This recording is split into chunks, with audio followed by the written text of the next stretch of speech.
vivir en tus sueños. Toma mi alma, bebe mi cuerpo, que por tus besos me estoy muriendo. Ay, amor, es esta tu Rosalinda, que solo quiere tus besos. Rosalinda, Rosalinda.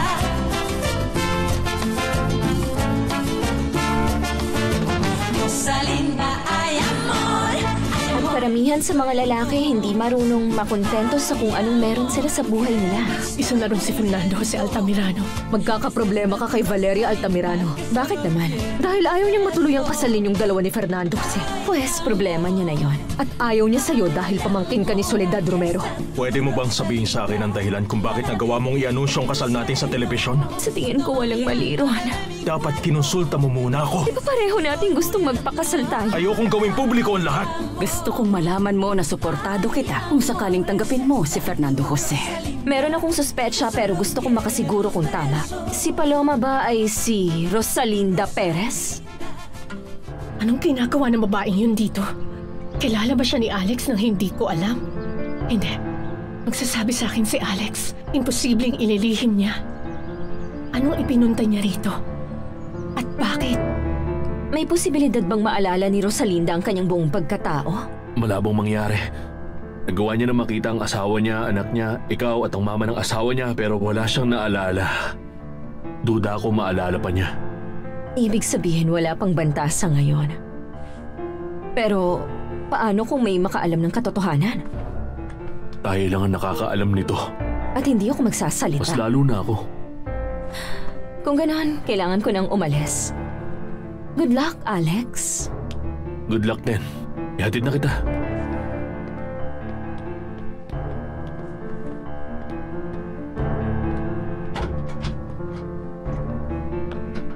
Paalam sa'yo. Mag-iingat ka.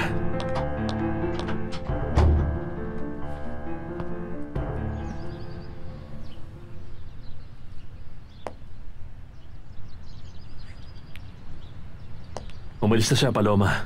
Anong ginagawa niya rito, Alex? Ano bang gusto niya? Ba't ayaw mo akong sagutin? Bakit hindi? Naalala mong gusto ni Fernando si Altamirano na gawin akong manager niya rito sa Mexico? Oo. Oo, yun ang pinag-usapan naming dalawa. Hindi yun totoo. Yun nga, akala niya tinatanggap ko na at dahil magpapakasal na sila, ayaw niya na muna akong magbigay ng schedule pansamantala. Yun lang. Mahal ko, ang ganda mo ngayon. Kahit medyo mukha ka malungkot.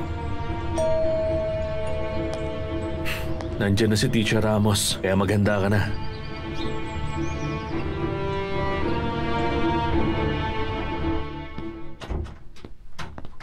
Lalabas ka, mahal ko? Oo. Saan naman? Maglilibot lang. Nang ikaw lang? Hindi. Sasama ko si Erica. Gusto kong pumunta sa tenement para makita ni na Soledad at Tito Alfredo ang bata. Dito na lang ako. Pupunta ako sa manicurista. Ikaw na lang ang dumalaw sa tenement. Wala akong ganang pumunta roon. Binibihisa na ba ni Alcira si Erica? Oo. Tapos na siguro sila. Dadalhin ko na siya sa'yo.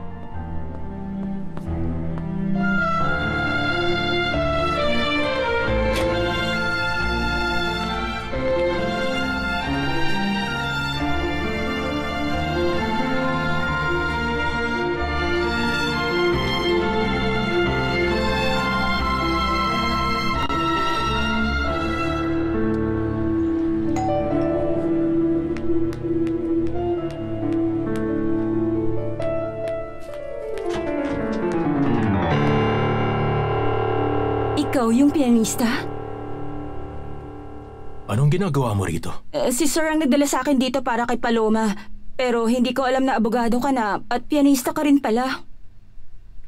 Gusto kong makita si Paloma. Pasensya ka na, pero hindi pwede. Wala siya?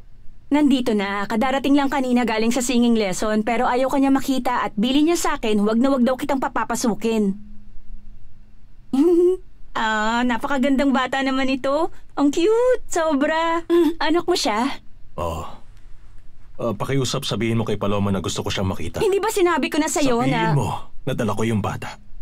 Si Erica ang may gustong makita siya. O, sige. Pero dito ka na lang muna maghintay sa labas, ha? Sandali lang ako.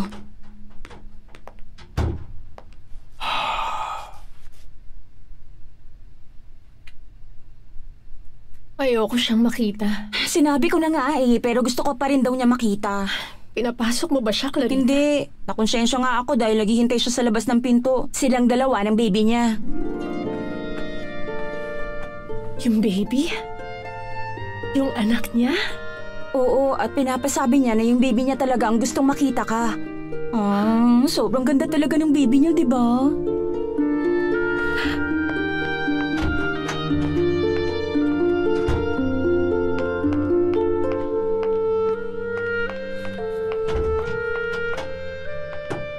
Erika! Dinala ko siya bilang tulay.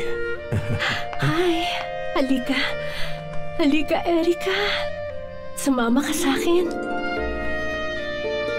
Magkaibigan na tayong dalawa.